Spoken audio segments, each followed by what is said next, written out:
Hi, everyone. I have something a little bit different today. I come from the dark side of industry, so apologies for that. But the good news is that I'm here to help.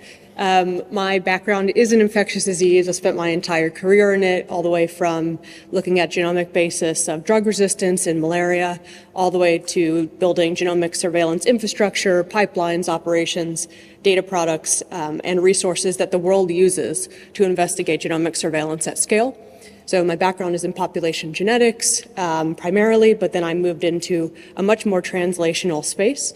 And I'm currently the exec VP in the infectious diseases at Airfinity, which is a modeling company that does intelligence around infectious disease transmission, specifically in respiratory pathogens, and working with the UKHSA to understand infection dynamics.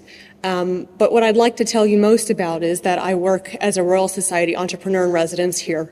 And I think that with my background in infectious diseases, I think particularly with this group of people, I could provide a lot of industry-specific lens to the work that you're doing. And I think that that's an incredibly valuable thing as an academic to tap into that kind of experience, because it makes your grants more competitive, it makes your translation to impact more clear and more focused. And so if there's anything I can do, not only in the global health space broadly, but specifically an experience of how you build capacity at scale for these kinds of questions, I'd be very happy to support in any way that I can. I'm here, working one day a week at Bristol, but of course, if the EBI had any interest in need in consulting, I'm happy to do that as well. And I see a lot of faces I already recognize from the Bristol crowd here. So yeah, that's it. Thank you.